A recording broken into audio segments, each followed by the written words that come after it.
What's going on, folks? So, it has been a while since I covered .com and talked about the Jewish Avengers, or at least part of the Jewish Avengers. It's an issue I think that is very fascinating, to say the least, of how these folks came about.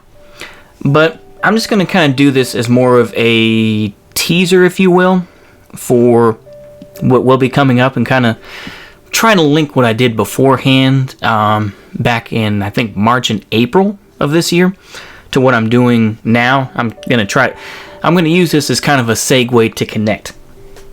So for those who didn't see the videos, I hadn't really covered that much of the book. I'd only gotten up to page 49 in the book, so I hadn't gotten that far, but I had covered a little bit about the history. Basically, what we covered was talking about Abba Kovner, Vitka Kempner, and Roshka Korchak. Now, the author of this book, Rich Cohen, is a relative of Abba Kovner. And so there was some connection there, and he treated them like family. For those that really want to dig deep into this, Abba Kovner was a dedicated socialist in a lot of views. I mean, they all were to a point. Same thing with Roshka Korchak. They had read Marx and Lenin, and they were part of a group called Hashomer Hatzair, translated roughly from Hebrew as the Young Guard.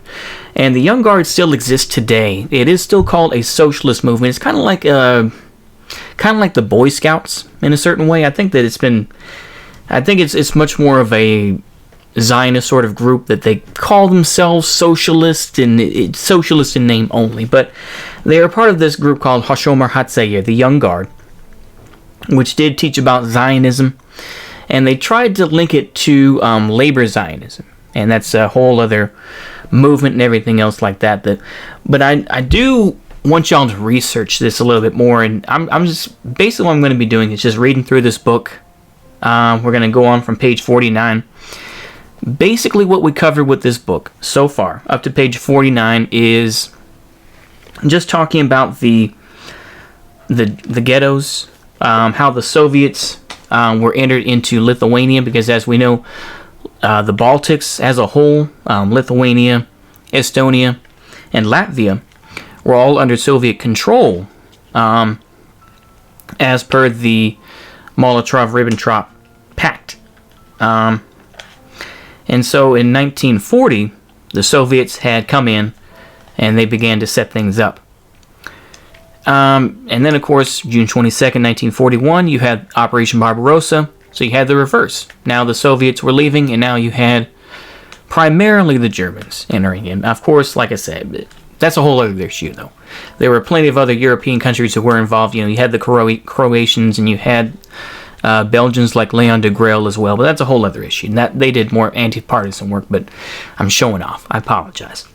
But yeah, basically we just covered the very beginnings of the ghetto, particularly the Vilna ghetto in Lithuania, where Abba Kovner, Roshka Korchak, and Vitka Kempner lived.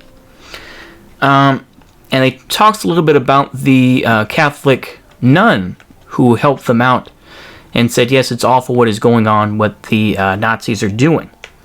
And so basically, people are saying, people are starting to discover that, yeah, they are liquidating the Jews. This is not just some, we're going to separate Jews from everybody else.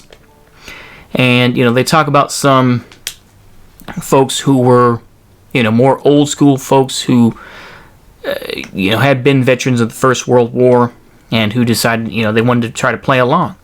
Talked a little bit about the capos, this and that, but really we hadn't covered that much. And in reality, we, talked about a little bit about the speeches that Abba Kovner had made. So we hadn't really covered that much. So luckily, that's kind of on the good foot. But yeah, you can, if you have the time, you can check out the other videos in the playlist, The Avengers, A Jewish War Story, and you can kind of discuss that. But I wanted to, like I say, I'm kind of going here past the 5-minute mark coming up. But yeah, I wanted to at least cover this, just to say, hey, this book is primarily about Abba Kovner, Vitka Kempner, and Roshka Korchak. And we kind of left off the fact that I will quote from the book here. I saw this tiny room with a bed on the floor, and I asked who slept there. Abba said the three of us. I sleep in the middle. So that kind of tells you the relationship that they had. And I'm not going to make it dirty. I'm not going to do that. But I think that it kind of sets the stage a little bit. Yeah, I think that's about it, though. I just wanted to at least give y'all a little bit of an update about that. And I'm just going to be doing some reading through this book. It's broken up into 3 parts. Let me make sure here. It's been a while since I looked at it. So let me see here.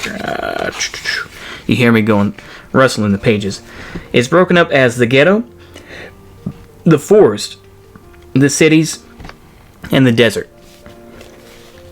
And so that's how it's broken up. But yeah, I think this is something that it really behooves us to understand how Israel was created and the people that helped to create and helped to lay down the foundations of modern day Israel.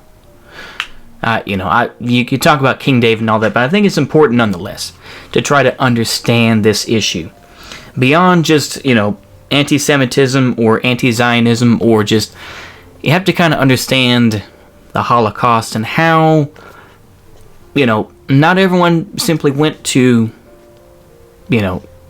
Auschwitz or wherever and just completely gave in. There are those that fought back, and that's kind of the idea.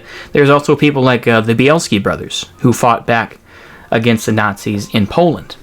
But that's a whole other story as well, and they're somewhat in the same vein, but different circumstances, I think. And I think that the partisans, I think the Bielski brothers, as far as I know, didn't really get Soviet support, whereas Vitka Kempner, Abba Kovner, and Rushka Korchak did receive Soviet support, and they were somewhat involved with the partisan organization. For those that know, the Soviet partisans were under control of the Red Army, and they did have a Red Army general who did, but like I say, it's a complicated thing. I'm making this way more complicated than what it is, but I hope y'all enjoy the rest of this series. I don't know how many, like I said, maybe 5 or 6 videos, it may be more, but I hope y'all can enjoy the journey with me as we read through this book. And from there, I think we'll just leave it at that. I hope y'all enjoy the rest of this series, and goodbye.